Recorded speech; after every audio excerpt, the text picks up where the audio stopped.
ಶಿವಮೊಗ್ಗದ home guard ಮೇಲೆ ಹಲ್ಲೆ ಈ ಕುರಿತ ಬಿಗ್ ಬ್ರೇಕಿಂಗ್ ನ್ಯೂಸ್ ಬರಲಿದೆ, ಬನ್ನಿ ನೋಡೋಣ.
ಶಿವಮೊಗ್ಗದಲ್ಲಿ ಹೋಮ್ ಗಾರ್ಡ್ ಮೇಲೆ ಹಲ್ಲೆಯನ್ನ ಮಾಡಲಾಗಿದೆ. ಹೋಮ್ ಗಾರ್ಡ್ ಮಹೇಶ್ ಎಂಬುವರ ಮೇಲೆ ಹಲ್ಲೆಯನ್ನ ಮಾಡಲಾಗಿದೆ. ಹೊಸನಗರ ಸರ್ಕಾರಿ ಆಸ್ಪತ್ರೆಯಲ್ಲಿ ಮಹೇಶ್ಗೆ ಚಿಕಿತ್ಸೆಯನ್ನ ನೀಡಲಾಗ್ತಿದೆ. ಸಾರ್ವಜನಿಕವಾಗಿ ಕಪಾಳ ಮೋಕ್ಷವನ್ನ ಮಾಡಿದ್ದಾರೆ ಎಂದು ಆರೋಪವನ್ನ ಮಾಡಲಾಗಿದೆ. ಜಿಲ್ಲಾ ಕಮಾಂಡೆಂಟ್ ಹೋಮ್ ಗಾರ್ಡ್ನಿಂದಲೇ ಈ ಒಂದು ಆರೋಪ ಮಾಡಲಾಗಿದೆ. ಜಿಲ್ಲಾ ಕಮಾಂಡೆಂಟ್ ಚೇತನ್ ಕುಮಾರ್ ವಿರುದ್ಧ ಆರೋಪವನ್ನ ಮಾಡಲಾಗಿದೆ. 48 ಗಂಟೆ ಕಳೆದ್ರೂ ಕೂಡ ಪೊಲೀಸರು ಈ ಬಗ್ಗೆ ಎಫ್ಐಆರ್ ಕೂಡ ದಾಖಲಿಸಿಲ್ಲ. ಶಿವಮೊಗ್ಗ ದೊಡ್ಡಪೇಟೆ ಠಾಣೆ ವ್ಯಾಪ್ತಿಯಲ್ಲಿ ಈ ಒಂದು ಪ್ರಕರಣ ನಡೆದಿರುವಂತದ್ದು. ಈ ಬಗ್ಗೆ ಅಳಲನ್ನ ತೋಡ್ಕೊಂಡಿದ್ದಾರೆ ಹೋಮ್ ಗಾರ್ಡ್ ಮಹೇಶ್.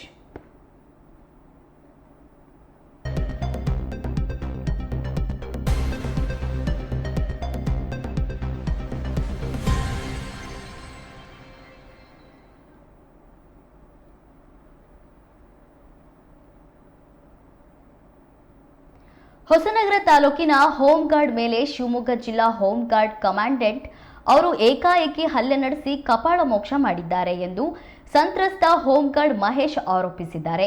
ಈ ಬಗ್ಗೆ ಪೊಲೀಸರಿಗೆ HRM ಮೂಲಕ ಮಾಹಿತಿ ನೀಡಿ 48 ಗಂಟೆಯ ಬಳಿಕ ದೊಡ್ಡಪೇಟೆ ಠಾಣೆ ಪೊಲೀಸರು ನಿನ್ನೆ ರಾತ್ರಿ ಬಂದು ಹೇಳಿಕೆ ಪಡೆದಿದ್ದಾರೆ. ಶಿವಮೊಗ್ಗದಲ್ಲಿರುವ ಜಿಲ್ಲಾ ಕಮಾಂಡೆಂಟ್ ಕಚೇರಿಯಲ್ಲಿ ಸಾರ್ವಜನಿಕರ ಎದುರೇ ಕಪಾಳ ಮೋಕ್ಷ ಮಾಡಲಾಗಿದೆ ಎಂದು ಅವರು ಆರೋಪಿಸುತ್ತಿದ್ದಾರೆ. ಘಟನೆಯಿಂದ ನೋವನ್ನ ಅನುಭವಿಸಿದ ಮಹೇಶ್ ಅವರನ್ನ ಹೊಸನಗರದ ಸರ್ಕಾರಿ ಸಮುದಾಯ ಆಸ್ಪತ್ರೆಗೆ ದಾಖಲಿಸಲಾಗಿದೆ. ಇನ್ನು ಈ ಘಟನೆ ನಂತರ ತಾನು ಮಾನಸಿಕವಾಗಿ ಜರ್ಜರಿತನಾಗಿದ್ದೇನೆ ಎಂದು ಮಹೇಶ್ ತಮ್ಮ ಅಳಲನ್ನ ಮಾಧ್ಯಮದವರ ಮುಂದೆ ಹಂಚಿಕೊಂಡಿದ್ದಾರೆ. ಜಿಲ್ಲಾ home guard commandant Chetan Kumar ಹಲ್ಲೆ ನಡೆಸಿದ್ದು 4 ದಿನ ಕಳೆದರೂ ಇವರ ವಿರುದ್ಧ ಇನ್ನೂ ಕೂಡ ಸೂಕ್ತ ಕ್ರಮ ಕೈಗೊಳ್ಳಲಾಗಿಲ್ಲ. ಸದ್ಯ ಪೊಲೀಸರ ಈ ನಡೆಯಿಂದ ಮಹೇಶ್ ಹಾಗೂ ಅವರ ಕುಟುಂಬಕ್ಕೆ ಅಸಮಾಧಾನಗೊಂಡಿದೆ. ರಕ್ಷಕರೇ ಭಕ್ಷಕರಾಗಿದ್ದಾರೆ ಎಂದು ತಮ್ಮ ಅಳಲು ತೋಡ್ಕೊಂಡಿದ್ದಾರೆ. ಹಣ ಮತ್ತು ಅಧಿಕಾರ ಇರುವವರು ನಮ್ಮ ಮೇಲೆ ದೌರ್ಜನ್ಯವನ್ನ ಎಸಗುತ್ತಿದ್ದಾರೆ.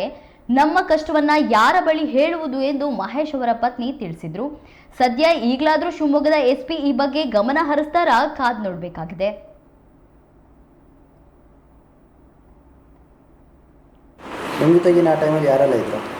ಮುಂದೆ ನಾವು ಡ್ಯೂಟಿ ಹೋಗಿರೋದೇ 5 ಜನ. ಒಟ್ಟು ಮೆಸೇಜ್ ಬಂದಿದೆ, ಜಿಲ್ಲಾ ಕಮಾಂಡೆಂಟ್ ಆದೇಶದಿಂದ ಮೆಸೇಜ್ ಬಂದಿದೆ, ಡ್ಯೂಟಿ ಮೆಸೇಜ್ ಬಂದಿದೆ. ನಾವು ಹೋಗಿದ್ದೀವಿ. ಹೋದ ನಂತರ ಅದೇ ಟೋಟಲ್ 5 ಜನ ಹೋಗಿರೋದು. 5 ಜನ ಹೋಗಿದ್ರಲ್ಲಿ ಒಬ್ಬರು ಹಿಂದ್ಗಡೆ ಬಸ್ಸಲ್ಲಿ ಬಂದಿದ್ದಾರೆ. ಯಾಕಂದರೆ ಅವ್ರು ಇದೆಲ್ಲ ಮುಗಿದ ನಂತರ ಬಂದಿದ್ದಾರೆ, ಸುಬ್ರಹ್ಮಣ್ಯ ಅಂತೇಳಿ. ಉಳಿದವ್ರು 4 ಜನ ಅಲ್ಲೇ ಇದ್ದೀವಿ. ನಾನು ಮತ್ತೊಬ್ಬರು ಮಹೇಶ್ ಅನ್ನೋರು ಇದ್ದಾರೆ, ಅವರು ಇದ್ದಾರೆ. ಮತ್ತು ನವೀನ್ ಅಂತೇಳಿ, ಮತ್ತು ಇನ್ನೊಬ್ಬ ವಿನೋದ ಅಂತೇಳಿ ಆ ಹುಡುಗನೂ ಇದ್ದಾನೆ. ಅವರು ಇದ್ದರು ನನಗೆ ಹೊಡಿಬೇಕಾದ್ರೆ. ನೇರವಾಗಿ ಅದೇ ಕಮಾಂಡೆಂಟೇ ನೇರವಾಗಿ ಅವರೇ, ಚೇತನ್ ಕುಮಾರ್ ಅವರೇ ನೇರ ಹೊಣೆ ಹಾಕ್ತಾರೆ. ಅದಕ್ಕೋಸ್ಕರನೇ ಮನಸ್ಸಿಗೆ ಭಾಳ ಬೇಜಾರಾಗಿದೆ. ನಾನು ಅಲ್ಲಿಂದನೇ ಶಿವಮೊಗ್ಗದಿಂದ ಬರ್ತಾ ಜೀವನೇ ಇಟ್ಕೊಳೋದಲ್ಲ ಅಂತೇಳಿ ಮಟ್ಟಕ್ಕೆ ನಾನು ಬಂದಿದ್ದೆ. ಆದರೆ ಇಲ್ಲಿ ಬಂದಂಥ ನನಗೆ ನಮ್ಮ ಮನೆಯವರಿಂದ ನಾನು ಇಲ್ಲಿ ಹಾಸ್ಪಿಟ್ಲಿಗೆ ಬಂದು ಸೇರ್ಕೊಂಡಿದ್ದೀನಿ. ನನ್ನ ನೇರ ಹೊಣೆನೇ ಅವ್ರು ಹಾಕ್ತಾರೆ. ಜೀವ ಇಟ್ಕೊಳೋದು ಬಿಡೋದು ಅವ್ರಿಗೆ ಬಿಟ್ಟಿರೋದು. ಯಾಕಂದರೆ ಅವ್ರು ಇನ್ನೇನೇ ನನಗೆ ಟಾರ್ಚರ್ ಕೊಟ್ಟರು ನೇರ ಅವರೇ ಆಗಿರ್ತಾರೆ. ನನ್ನ ಡ್ಯೂಟಿಯಲ್ಲಿ ಆಗಿರ್ಬೋದು, ಯಾವುದರಲ್ಲೇ ಆಗಿರ್ಬೋದು, ನೇರ ಹೊಣೆನೇ ಚೇತನ್ ಕುಮಾರ್ ಆಗಿರ್ತಾರೆ. ಮುಂದೆ ನಾವು ಡ್ಯೂಟಿ ಹೋಗಿರೋದೇ 5 ಜನ. ಒಟ್ಟು ಮೆಸೇಜ್ ಬಂದಿದೆ, ಜಿಲ್ಲಾ ಕಮಾಂಡೆಂಟ್ ಆದೇಶದಿಂದ ಮೆಸೇಜ್ ಬಂದಿದೆ, ಡ್ಯೂಟಿ ಮೆಸೇಜ್ ಬಂದಿದೆ. ನಾವು ಹೋಗಿದ್ದೀವಿ.